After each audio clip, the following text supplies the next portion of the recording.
ทั้งสามประการอันมีพระพุทธพระธรรมพระสงฆ์กุลพ่อกุลแม่กุลครูบาอาจารย์กุลศีลธรรมกรรมฐานจงมาปกห่มรักษาครูบาอาจารย์พระเจ้าประสงค์ทุกรูปปกห่มรักษาป่ออกไม่ออกศรัทธาตั้นสาธุชนคนดีผู้สนใจใฝ่ในธรรมทุกท่านขอถวายความเคารพแสดงความนับถือพระมหาเถระพระเถรานุเถระเจ้าคณะพระสังฆาธิการครูบาอาจารย์ท่านที่มีอายุพรรษามีการศึกษามีภูมิธรรมที่สูงกว่าเก่ากับผมขอถวายความเคารพแสดงความนับถือมาณโอกาสนี้จุตนจุองค์ขอความสุขความเจริญในธรรมความผาสุกดังใจความสบายดังกายจงได้บังเกิดแก่ญาติโยมทั้งหลายทุกคนทุกท่านขออนุโมทนากับสถานีวิทยุทุกคลื่นทุกที่ทุกแห่งที่เปิดสัญญาณฮับเอารายการนี้ไปสู่ผู้ฟังทั้งบ้านบ่ว่าไกลว่าใกล้อยู่ที่ไหนก็รับฟังได้เหมือนได้นิมนต์พระเจ้าประสงค์ไปเผยแผ่ถึงบ้านถึงจองถึงหอถึงเฮือนได้เวลาแล้วเนอได้เวลาแล้วถึงเวลาแล้วได้เวลาสำหรับการรับฟังธรรมะอันเป็นสาระประโยชน์ทางด้านพระพุทธศาสนาน้ำธรรมคำสอนขององค์สมเด็จพระชินวรสัมมาสัมพุทธเจ้าได้มาปะมาพบมามาเล่าสู่บรรดาพ่อแม่พี่น้องพ่อออกแม่ออกพ่ออุ้ยแม่อุ้ยนักศีลนักบุญเท่าแก่น้อยใจยิงตั้งหลายแล้วไผที่ยังบ่ลุกเตื้อก็เกียมตัวลุกมาได้แล้วเนอะเกียมตัวลุกมาได้แล้วรับลุกเจ้ากินพักดังปายรับลุกขวายกินพักดังเก่าลุกเจ้าได้หลายลุกขวายได้น้อยรับลุกเจ้าเป็นเจ้าดังหลายรับลุกขวายปาเฮือลูกหลานเป็นหนี้เป็นข้าเนอตื่นมาเหียเนอลุกมาเหียเนอลุกเนอลุกเนอลุกลุกลุกลุกลุกตื่นตื่นตื่นตื่นตื่นตื่นได้แล้วลุกได้แล้วญาติโยมท่านทั้งหลายลุกเจ้าตื่นตัวเจ้าบัวกาบหันเยื่องนาพังพร้อมลุกควายบอตันอ้นตางกีดก้อมก้าตัวบอต้อมปุ่นอายจุงเก่งเข้าไว้อย่าไปเฮือขวายต่อแน่สบายจำไว้เนอเจ้าจำไว้เนอเจ้าอรุณสวัสดิ์ธรรมะสวัสดีสวัสดียามเจ้า ศรัทธาญาติโยมท่านผู้ฟังทั้งหลายยินดีต้อนรับเข้าสู่รุ่งอรุณวันใหม่ประกันเจ้านี้เป็นเจ้าของวันพุธที่28เดือนพฤษภาคมพุทธศักราช2568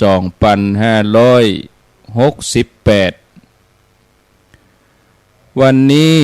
เป็นวันเดือนเก้าเหนือขึ้น2 ค่ำเดือนเก้าเหนือขึ้น2 ค่ำพร่ำว่าเป็นวันพุธเดือน8เข้าเดือนเก้าออก2 ค่ำวันนี้แล้วเดือนเก้านี่ก็เป็นเดือนเทศกาลของงานประเพณีหลายที่หลายแห่งแล้วเปิ้นก็มีกิจกรรมอันอย่างหลายๆอย่างเห่งจัดการจัดงานก่อนที่จะเข้าพรรษาในเดือนหน้านี้เดือน10ปุ่นญาติโยมเข้าพรรษาก็ข้างเวลาแถมประมาณแถมเดือนเกิงเนาะแถมเดือนเกิงเข้าพรรษานี่วันที่10กรกฎาคมถ้าเฮาบ่นับ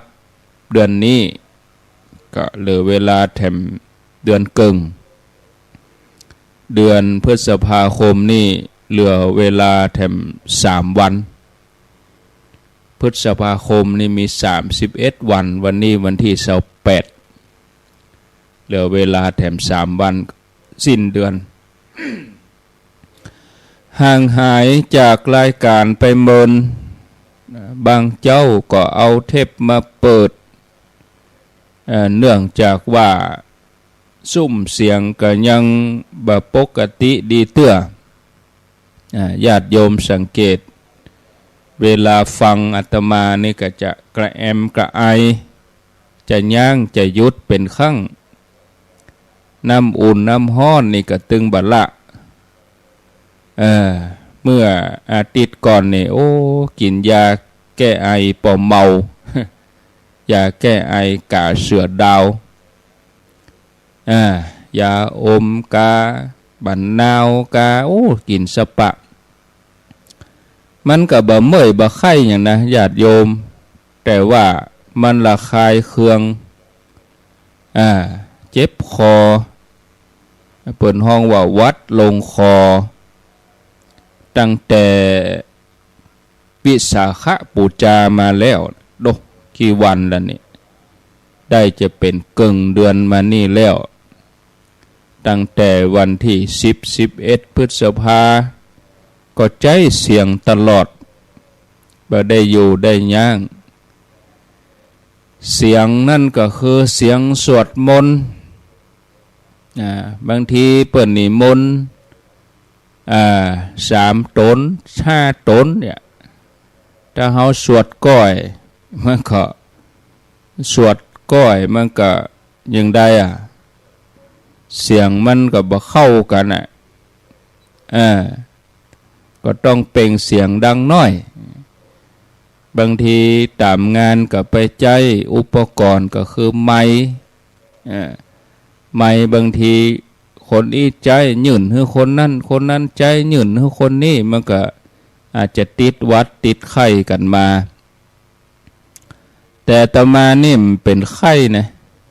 วัดแล้วมันมีไข้อย่างเดียวตอนเจ็บคอเนี่ยศรัทธาญาติโยมโอ้มีหันคืนหนึ่งหลังวิสาขะวันที่13-14นี่ก็ไอแต่เนอเที่ยงคืนตี 1 ตี 2ก็พอบ่ได้หลับลุกมาไอต้องพอแข็ง โอ้ไอแต่ไอว่าประเด็นนี้ยังแขวนแล้วเนอะบ่ไอแล้วแต่ว่ามันเจ็บคอน้อยๆแหมสัก 2-3 วันก็หายศรัทธาญาติโยมเมื่อเป็นอย่างอี้ก็หวนคิดถึงวันเวลาคิดถึงสังขารร่างกายของเฮา มันก็ตึงเป็นปัญญาเปิ้นว่าร่างกายเป็นรังของโลกเป็นที่อยู่ที่อาศัยของโรคภัยไข้เจ็บคนเฮานี่มันมีเหมือนกันหมดกุคนเกิดมาแล้วบ่มีภัยเป็นอันยังนี่มันถึงบ่มีนะมันถึงมีศรัทธาญาติโยมวันคืนล่วงไปเนี่ยสรรพสิ่งสรรพสัตว์ทั้งหลายก็มีการเปลี่ยนแปลงไปตามกาลเวลาบ่ว่าจะเป็นต้นไม้ใบหญ้าลดลาบ้านช่องคนสัตว์สิ่งของง่ายๆอย่างต้นไม้ใบหญ้าที่เฮาปลูกไปมันก็เปลี่ยนแปลงเจริญเติบโตต้นกล้วยต้นอ้อยนี่มันสังเกตง่ายเมื่อก่อนเฮาปลูกนี่มันอยู่ต่ำเมื่อมันได้น้ำได้ปุ๋ยได้อากาศดีมันก็เจริญเติบโตใหญ่ขึ้นมาใหญ่มาแบบเดี๋ยวนี้มันโป้นหัวเข้าไปแล้วลดลาบ้านช่องมันก็มีลุมีพังไปคนสัตว์สิ่งของทุกอย่างสิ่งมูนี่นี่มีการเปลี่ยนแปลงอยู่ตลอดเวลานะศรัทธาญาติโยมต้นไม้นี่อย่างเฮาปลูกเนี่ยมันต้นน้อยเหมือนเข้ามันก็เจริญเติบโตแผ่กิ่งก้านสาขาออกดอกออกหน่วยออกผลฮือห่มฮือเงาฮือผลผลิตฮือความสดชื่นทุกชีวิตบ่เมินบ่นานเมื่อมันเจริญเติบโตออกดอกงามดีออกหน่วยมาความงดงามความสมบูรณ์นั่นก็ลดหายไปดอกมันก็ต้องลุดจากต้นเหี่ยวแห้งไปร่วงโรยไปตามกาลเวลาชีวิตของเฮาทั้งหลายทุกคนก็เหมือนเดียวกันกำลังเปลี่ยนแปลงไปสู่ความเสื่อมเฮาถึงบ่ควรประมาทในชีวิตเฮาทั้งหลายควรหาโอกาสที่จะเพิ่มเติมคุณงามความดีบุญกุศลไว้กับตนเองฮื้อมีฮื้อเกิดขึ้นทุกขณะศรัทธาญาติโยมทั้งหลายกุสิ่งกุอย่างที่อยู่รอบตัวเฮาบ่ว่าจะเป็นสิ่งมีชีวิตกาบ่มีชีวิตกาสิ่งทั้งหลายหมู่นั้นล้วนเป็นของบ่เที่ยงมันอยู่อย่างเก่าบ่ได้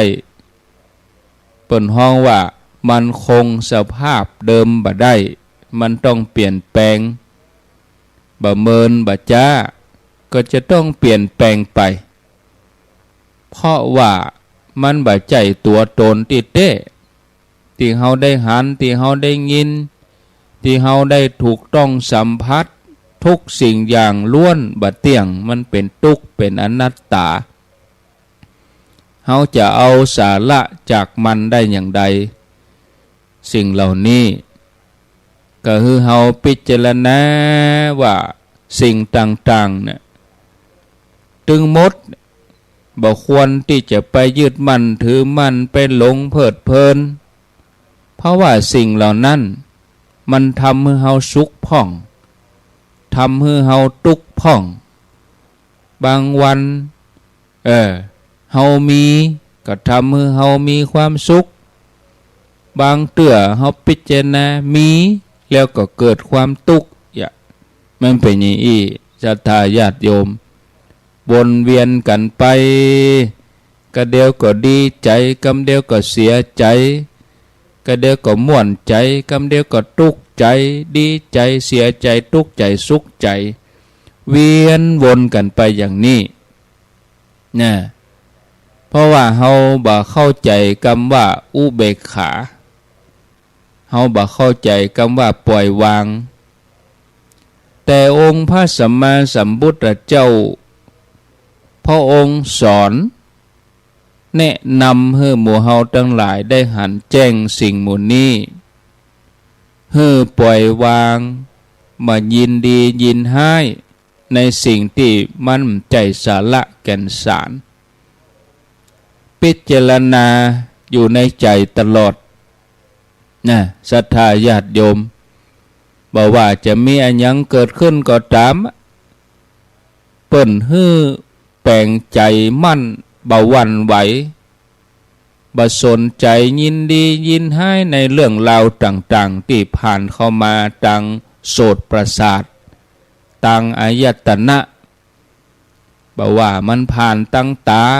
บางทีคนเฮาหันมันไปตุกใจพุ่นนะหันถ้าว่าชอบ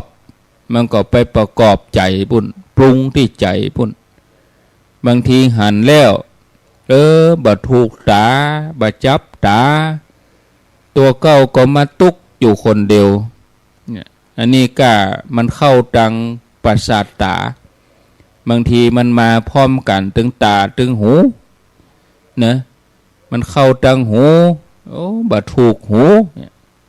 ก็มาตุกใจอันใดที่มันม่วนฟังแล้วมันถูกหูมันก็สุขใจม่วนใจศรัทธาญาติโยมอันเนี้ยเปิดห้องว่ามันเข้าตังประสาทสัมผัสในสมัยที่พระสัมมาสัมพุทธเจ้าพระองค์ใกล้เสด็จดับขันปรินิพพานพระองค์ทรงเดินทางไปที่เมืองกุสินาราขณะที่พระพุทธเจ้าพระองค์ประทับอยู่ที่ปืนเกาไม้แห่งหนึ่งก็มีพราหมณ์คนหนึ่งชื่อว่าปุกกุชะพราหมณ์ผู้นี้มาเข้าเฝ้าพระพุทธเจ้าแล้วก็เล่าถึงความประทับใจที่มีต่ออาลาลดาบทซึ่งอาลาลดาบทนี่เป็นครูของพระพุทธเจ้าหรอเป็นอาจารย์ตอนที่เปิ้นบวชใหม่ๆนี่เปิ้นไปเรียนกับอาลาลดาบทพราหมณ์ผู้นี้ก็เล่าถึงความประทับใจของตัวเองที่มีต่ออาลาลดาบทให้พระพุทธเจ้าฟังให้พระพุทธเจ้าฟังว่ามีอยู่วันหนึ่งท่านอาลาลดาบทเนี่ยนั่งสมาธิอยู่ที่ปืนเกาไม้ขณะนั้นมีขบวนล้ออยู่500 กันความจริงล้อนี่เป็นห้องเป็นเล่มล้อ500 เล่มที่ห้องเป็นเล่มนี่เปิ้นเอาแกนล้อนั่นหรอเป็นเล่มเปิ้นนับเอาอย่างอันกันหนึ่งก็มี1 เล่ม500 กันเนี่ยขบวนล้อนี่มาเดินผ่านทางผ่านมาทางนั้นเสียงเหมือนแผ่นดินไหวมันหนักหรอเนาะเสียงเหมือนแผ่นดินไหวแต่ว่าท่านดาบทก็ยังนั่งสงบนิ่งอยู่ในอารมณ์ฌานสมาบัติบ่ได้ใส่ใจในเสียงขบวนล้อเหล่านั้นบ่กองขบวนล้อผ่านไปท่านพราหมณ์ก็เลยถามอาลาลดาบทว่าได้หัน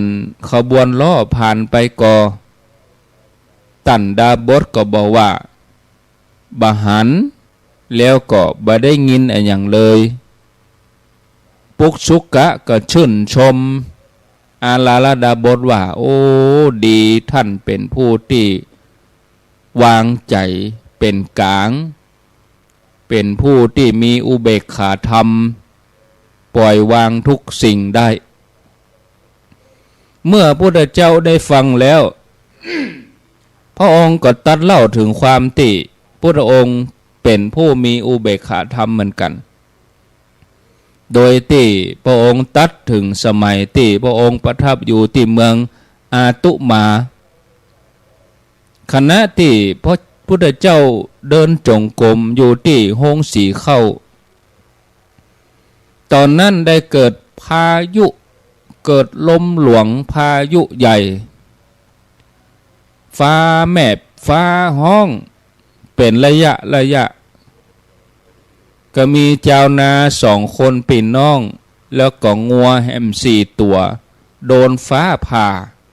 เสียชีวิตทันทีเลยตีข้างๆพระเจ้าประดงจงกรมอยู่หั่น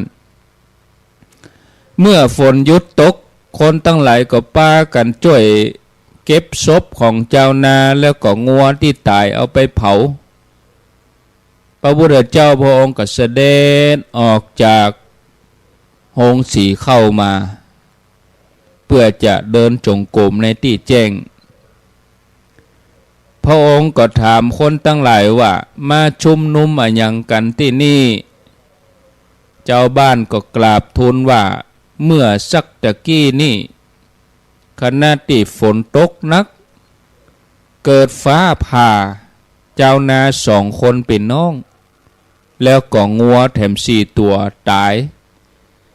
แล้วพระองค์ประทับอยู่ที่ไหนพระพุทธเจ้าก็ตรัสว่าเฮาก็เดินจงกรมอยู่ใกล้นี่แหละเจ้านา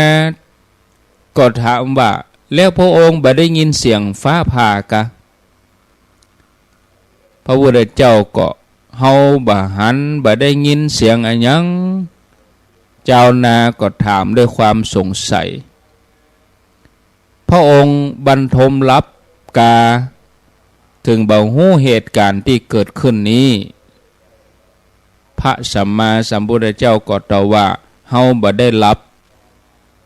ยังคงรู้สึกตัวเป็นผู้ที่ตื่นอยู่ตลอดเวลาที่ทรงตอบอย่างนี้เพราะว่าอย่างเพราะว่าเมื่อใจหยุดนิ่งใจเฮานิ่งแล้วใจก็บ่ได้ไปใส่ใจสิ่งภายนอกสิ่งรอบตัวเนื่องจากว่าบ่มีอะหยังที่จะน่ายินดียินร้ายยิ่งกว่าใจที่หยุดนิ่งเมื่อปุกสุกะได้ฟังเรื่องราวที่อัศจรรย์อย่างนี้ก็เกิดความเลื่อมใสในพระสัมมาสัมพุทธเจ้าที่พระองค์มีอุเบกขาธรรมมีพระทัยที่สงบบ่สะดุ้งหวั่นไหวปุกสุกะก็ขอเข้าถึงพระพุทธพระธรรมพระสงฆ์ว่าเป็นสรณะเป็นที่เปิ่งประกาศตัวเองเป็นอุบาสกตลอดชีวิตฉะนั้นศรัทธาญาติโยมใจที่หยุดนิ่งจะทำให้เฮาเป็นผู้ที่บ่หวั่นไหวในทุกสิ่ง การหยุดนิ่งนี่เป็นสิ่งสำคัญคำสอนทางด้านพระพุทธศาสนานี่มี 84,000 พระธรรมขันธ์ก็เกิดจากใจที่หยุดนิ่งเนี่ยนะศรัทธาญาติโยมหยุดนิ่งเนี่ยฉะนั้นศรัทธาท่านผู้ฟังเฮามาฝึกกันข้างนอกหวั่นไหวข้างในสงบเนี่ยเฮาพิจารณาไปพิจารณาไปเนี่ยมันก็ทำให้ใจเฮานั่นได้สะดวกสบายใจเฮามันเป็นปกติเนี่ย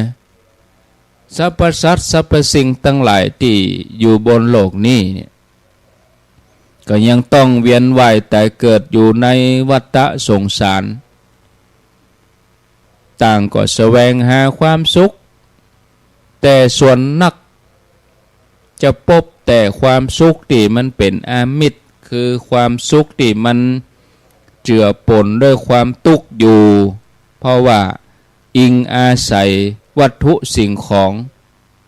เนี่ยบอกว่าคนสัตว์สิ่งของที่ฮักติดชอบใจถ้าว่าเฮาต้องการแสวงหาตามที่ตัวเฮาต้องการนั่นน่ะมันก็บรรเทาความทุกข์ได้ชั่วคราวบางทีมันย้ายตีบ่ได้มันย้ายตียึดตีเกาะบ่ได้ก็เดี๋ยวก็ไปเสาะตีใหม่เสาะตียึดทำไมพอใจอันนี้บ่เมินบ่นานกับวนเวียนกันไปอย่างนั้นน่ะนะ บางครั้งเมื่อได้มา ก็เกิดความกังวล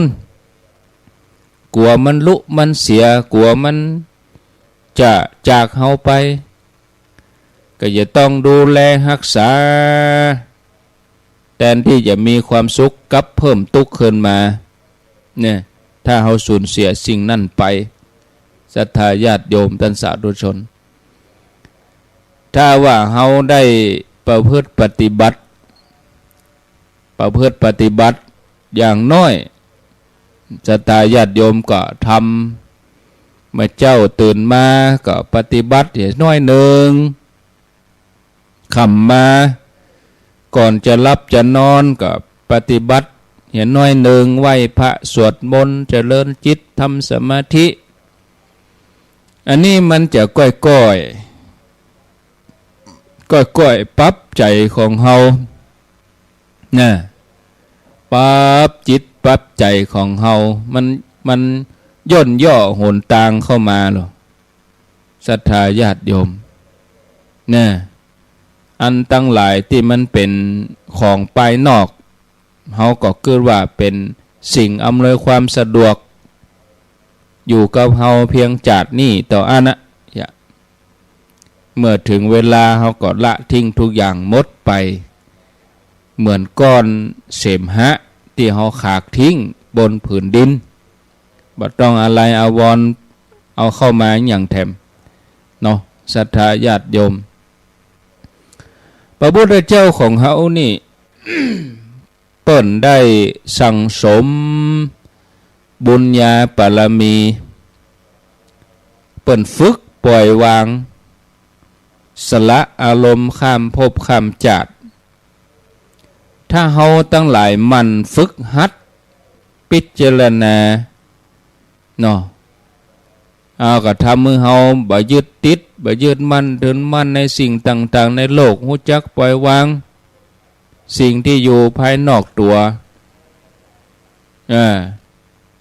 รวมไปจนถึงอารมณ์ต่างๆที่มันติดข้างในใจก็ก้อยๆวางไปถ้าเฮาบ่วางเฮาก็ไม่สามารถจะเข้าถึงธรรมได้ถ้าเฮารู้จักวางสละ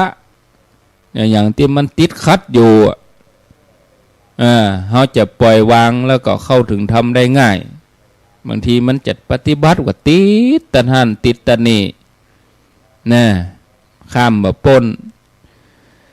เหมือนกับพระเถรีตนหนึ่งในสมัยพุทธกาล พระเถรีนี่ก็คือเป็นแม่หญิงนะแต่พระเถระนี่ก็คือปอดใจอย่างภิกษุณีแล้วก็เป็นพระแม่หญิงภิกษุก็คือพระปอดใจสามเณรลีสามเณรแม่หญิงพระเถรีก็คือเป็นแม่หญิงพระเถรีตนหนึ่งเปิ้นได้บำเพ็ญเพียรในสมัยพระพุทธเจ้าองค์ก่อนๆมาแล้วหลายตนหลายองค์แล้วเมื่อมาถึงสมัยพระพุทธเจ้าของเฮาพระเถรีตนนี้ก็มาเกิดในตระกูลพราหมณ์อยู่ที่กรุงราชคฤห์เมื่อใหญ่โตเป็นสาวก็ทำให้พระเถรีนี่มีรูปโสมงดงามผิวพรรณงดงามน่าดูน่าทัศนาด้วยความงามของเปิ้นก็เป็นที่สะดุดตาสะดุดใจเป็นที่ดึงดูดใจคนทั้งหลายที่ได้พบได้หันเจ้าบ้านทั้งหลายก็เลยห้องชื่อว่านางสุภาแปลว่านางผู้งดงาม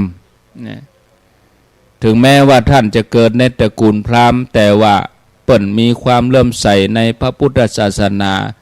ก็เป็นเพราะว่าบุญเก่าเปิ้นได้สั่งสมมาต่อมาเมื่อพระพุทธเจ้าพระองค์เสด็จไปที่กรุงราชคฤห์ นางสุภานี่ก็มีโอกาสได้เข้าเฝ้าพระพุทธเจ้ามีโอกาสได้ฟังธรรมจากพระพุทธเจ้า เมื่อฟังธรรมแล้วเปิ้นก็ปล่อยใจไปตามกระแสธรรมกระทำให้เกิดความเบื่อหน่ายในการครองเรือนในชีวิตคฤหัสถ์หันภัยในสังสารวัฏนะก็สละสมบัติออกบวชไปบวชในสำนักของพระนางประชาบดีโคตมีเถรีเมื่อบวชเป็นภิกษุณีแล้วก็ตั้งอกตั้งใจประพฤติปฏิบัติธรรมปฏิบัติวิปัสสนากรรมฐานใช้เวลาเพียง3 วันนะใจนิ่งเข้าถึงอนาคามีเลยศรัทธาญาติโยมต่อมาบ่เมินบ่นานมีอยู่วันหนึ่งมีพ่อชายหนุ่มได้หันใส่นางเถรีกำลังเดินผ่านไปที่วิหารเนี่ยชายหนุ่มคนนี้ก็มีจิตปฏิพัทธ์ขึ้นมาเตียวไปยืนขวางหน้าพระนางสุภาเถรีนี่เจือเจิญให้มายินดีในกามารมณ์นางสุภาซึ่งเข้าถึงอนาคามีแล้วก็บ่มีใจยินดีนะก็บอกว่าเฮาผิดอะไรอย่างท่านถึงมายืนขวางทางเฮานะท่านเป็นคนบ่บริสุทธิ์บ่ควรจะมาถูกเนื้อต้องตัวนักบวชเฮาอันเป็นภิกษุณี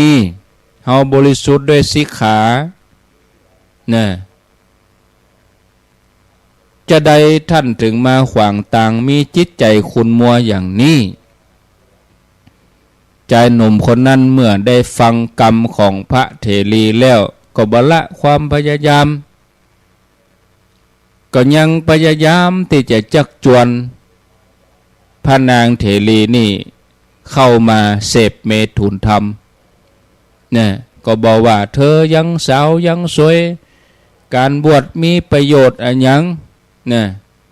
ละทิ้งผ้ากาสายะมาผิลมจมจื่นกับเฮาเนี่ยเธอมาอยู่ป่าเพียงผู้เดียวจะยินดีอะไรอย่างเล่าในป่ามีแต่ความน่ากลัวมีสัตว์ร้ายบ่เหมาะกับเธอที่เป็นผู้งดงามดังเทพธิดานี่ชายหนุ่มคนนั้นก็ยังกล่าวต่อไปถามว่าข้าพเจ้าจะเอาเครื่องประดับเสื้อผ้าอาภรณ์เพชรนินจินดาเหมาะสมอันเกิดขึ้นจะมอบให้เธอเนี่ยอยากได้อันใดจะให้เนี่ยนางเถรีนี่ก็บ่ยินดีศรัทธาญาติโยมสลดสังเวชก็เกิดจิตเมตตากล่าวเตือนสติใจหนุ่มนั้นว่าเรือนร่างที่ท่านหันอยู่นี่บ่เมินบ่นานก็จะแตกสลายไปเรือนร่างต่อไปนี่ก็จะเป็นซากศพเรือนร่างที่ท่านหันมางดงามนี้เป็นลังของโลก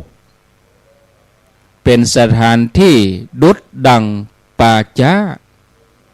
อันอย่างที่ท่านหันว่าเป็นสาระในสรีระของเฮาท่านหันสิ่งใดในร่างกายนี้ถึงเกิดติดอกติดใจขอให้ท่านบอกสิ่งนั้นแก่เฮาชายหนุ่มก็บอกว่าโอ้กอกตาของเธอน่ะงามเนี่ยตาของเธอนี่อย่างมังงามยามยดย้อยพ่อเหมือนตาลูกเนื้อทรายตากวางน้อยตางามเหมือนนางกินนาลีพอแล้วเนี่ยเหมือนดอกอุบลวันแรกแย้มตัวเฮาก็เกิดความฮักอยากจะห้ามใจอ๋อนางเถรีก็พิจารณาว่าโอ้มาเปิงใจสิเนหาในดวงตาของเฮากะอีเนาะนางเถรีก็กล่าวคำสอนด้วยจิตเมตตาว่าตั้นสิเนหาข้าพเจ้า อันเป็นลูกตถาคตสัมมาสัมพุทธเจ้าก็ชื่อว่าปรารถนาจะเดินตามทางบัจใจตางชื่อว่าแสวงหาเดือนเพื่อนำมาเป็นของเล่นชื่อว่าต้องการจะกระโดดขึ้นเขาสิเนลุเฮาบ่มีเยื่อใยในร่างกายอันนี้ราคะถูกกำจัดแล้วเนี่ยเปิ้งใจกะเนี่ยเปิ้งใจแกนตากะอีเนาะศรัทธาญาติโยมนางเถรีเมื่อกล่าวแล้วบ่ได้มีจิตห่วงแหนแม้กระทั่งดวงตาตัวเองเปิ้งใจแกนตาอย่านางเถรีก็ควักแกนถาควักดวงตาออกจากเบ้าทรงมอบให้ป้อใจอันเป็นนักเลงแม่ยิงนั้นพร้อมกับกล่าวว่าถ้าใครได้ก็เอาไปเลยเนาะเปิ้งใจแกนตาเฮาอย่าปะโททันใดนั่นศรัทธาญาติโยมป้อใจนั่นที่มายืนขวางทางนั่นโอ้ความสิเนหานี่หายไปเลยสะดุ้งตกใจโอ้นางเถรีนี่เป็นผู้ที่ทำจริงรู้นี่เกิดความรู้สึกผิดขึ้นมาก็ขอโทษขอขมาพระนางเถรีแล้วก็เดินจากไปนางสุภาภิกษุณีเถรีก็ไปสำนักของพระเจ้าเมื่อได้หันพุทธลักษณะ32ประการขององค์พระสัมมาสัมพุทธเจ้านางเถรีก็มองด้วยความเลื่อมใสด้วยอานุภาพพุทธานุภาพก็บันดลบันดาลให้จักษุดวงตาของนางเถรีกลับมาหายดังเก่านี่ศรัทธาญาติโยมเขาจะหันว่าการดำเนินชีวิตอยู่ในสังสารวัฏนั่นเฮาตั้งหลายจำเป็นยิ่งเฮาอยู่ในสังคมเนี่ยต้องสำรวมระวังมันมาตั้งกู้ด้านยิ่งบะเดียวซ้ำให้มันมาตั้งมือถือมากู้ด้านตาหูมาอย่างเดียวที่มันหมอออกมือถือกินตอนน่ะให้มันจะออกด้วยกับหูเนาะเฮาเสพตั้งตาเสพตั้งหูให้ก็เสพตั้งหูดัง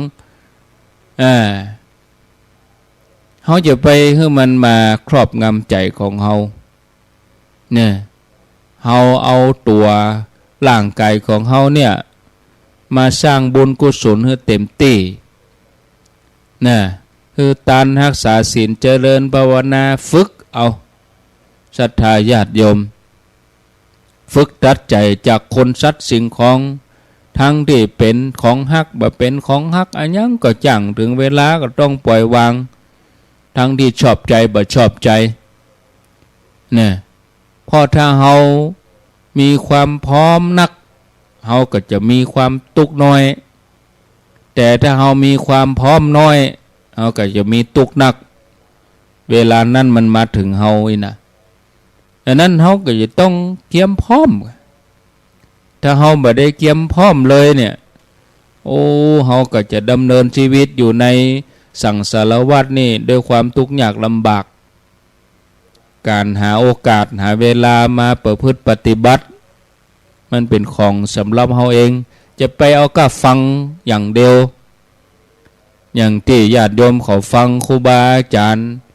มากล่าวมาบรรยายในรายการนี่บอกว่าตนไหนเฮาก็โอปะนะญิโกน้อมเข้ามาใส่ตัวเฮาเนี่ยเมื่อเฮาน้อมเข้ามาใส่ตัวเฮาแล้วเฮาก็เอามาประพฤติปฏิบัติเนี่ยเอาปฏิบัติได้มันก็เป็นความโชคดีของเฮานะศรัทธาญาติโยมโอ้พอเวลาอู้ไปก็มีเรื่องราวที่จะอู้ไปแถมนักอยู่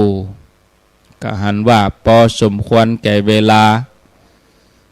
มันผู้ก็เอารายชื่อมาอ่านเนอะ ญาติโยมที่เปิ่น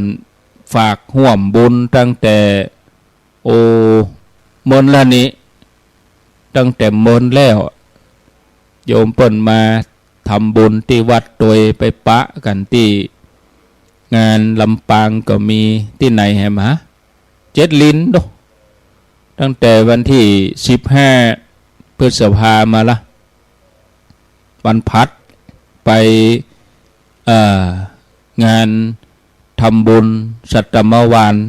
ท่านมหาวิษณุวัด7 ลิ้นตั้งแต่วันที่15มาละโยมเปิ้นฝากมาก็มีกะวันพูกก่อนเนาะก้อยมาอ่านให้ฟังต่อไปก็จะมากล่าวจนจวนศรัทธาญาติโยมอยู่2-3 งานในเดือนหน้านี่มีงาน3 งานใหญ่ไล่ตั้งแต่วันที่15 19แล้วก็21ดอกโอ้ติดเดียวกันนะก็เลือกไปเนาะศรัทธาญาติโยมสะดวกไปกับไปเอาที่กายที่ใจพร้อมเนี่ยงานแรกก็คือวันที่15นี่ก็ขอเชิญชวนหมู่ขึ้นสีขาวเฮาตั้งหลายบอกว่าฟังจากสถานีไหนตั้งใดตั้งแต่แป่น่านพะเยาลำปางเชียงใหม่ละปุ้นเนาะรวมไปถึงวัดจันทร์แม่แจ่มวัดจันทร์กัลยาณิวัฒนาเนี่ยฟังรายการนี้อยู่อยากจะมาร่วมบุญกึดใจได้ว่าตั้งแต่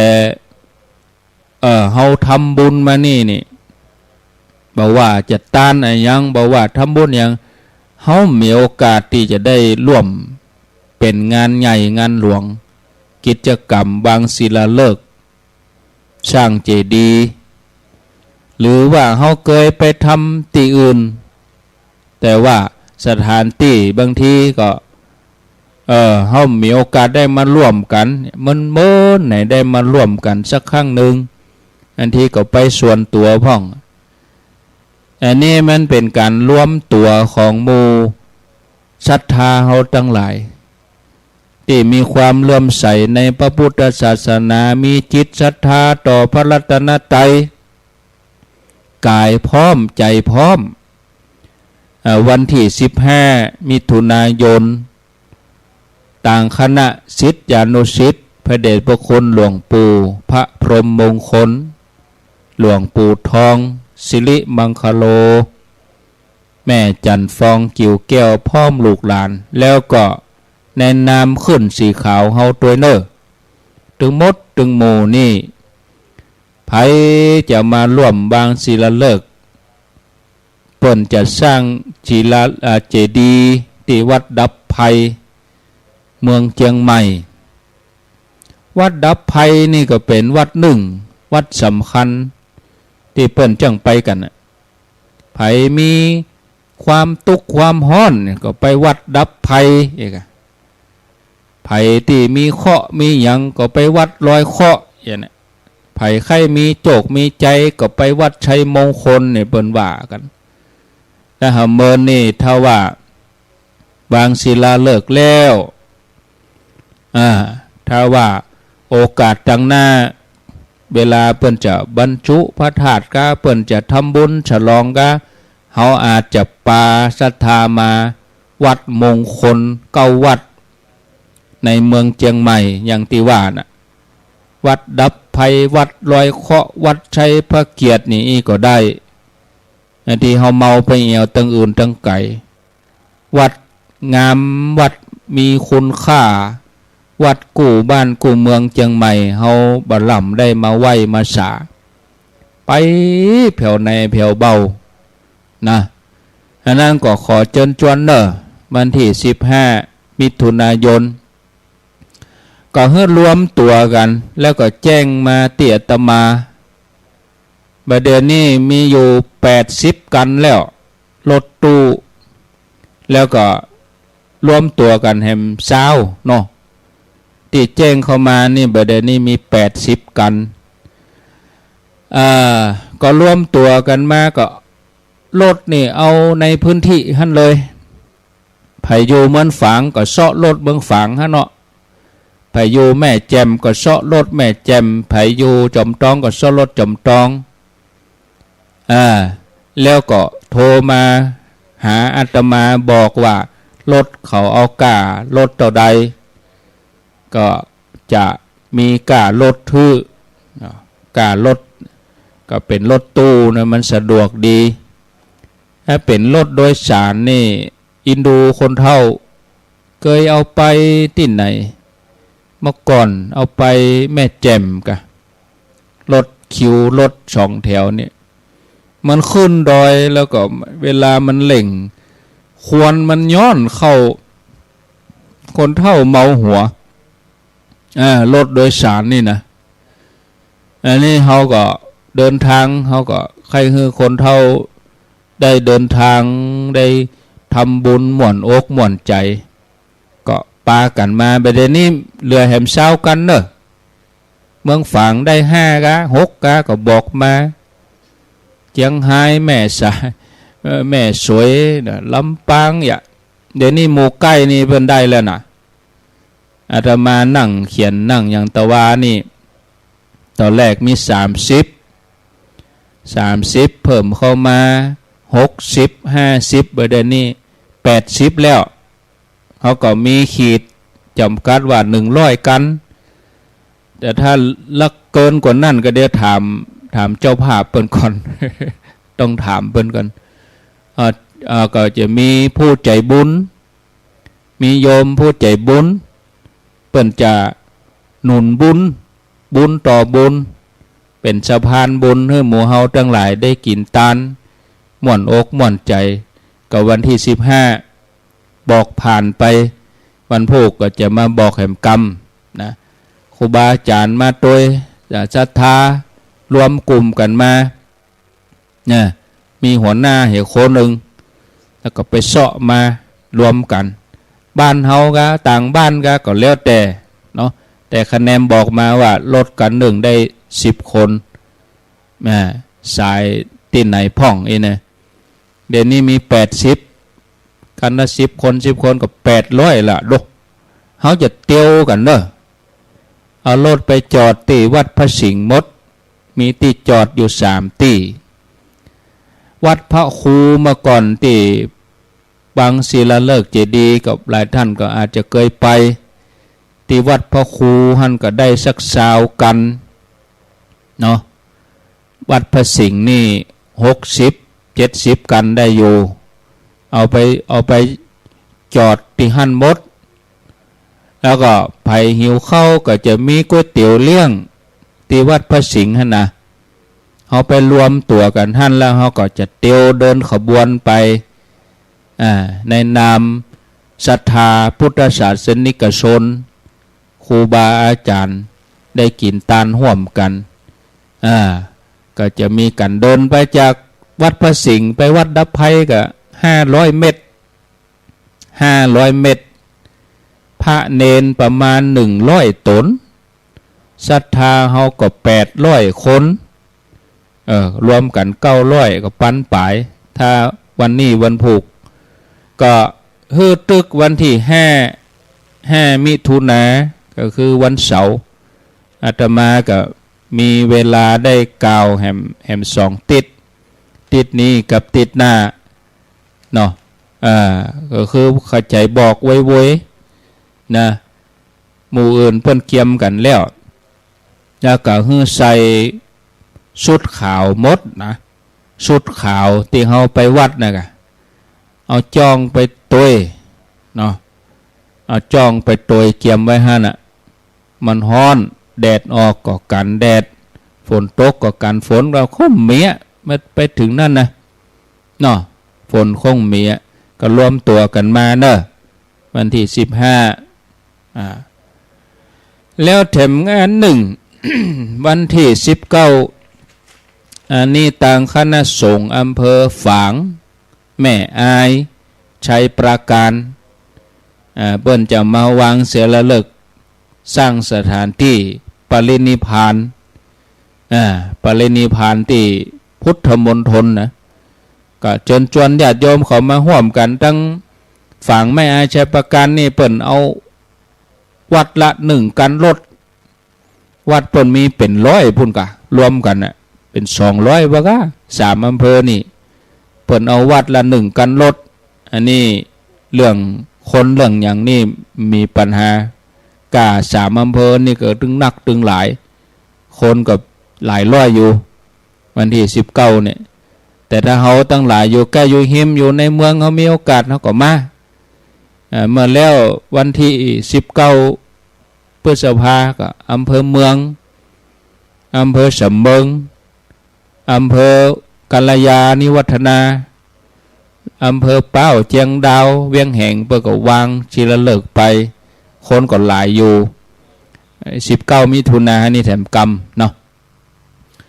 แล้วก็วันเสาร์ที่21 มิถุนายนนี่หล่อเตียนที่วัดแม่ห้องไค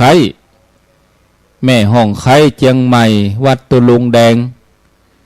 รายละเอียดนี่จะมาอู้วันพุกว่ารายละเอียดมันนักนะหูข่าวว่าเปิ่นไปรอเตียนวันที่อย่างหยังก็เอาปฏิทินมากางแล้วก็เอาปากกามาเขียนไว้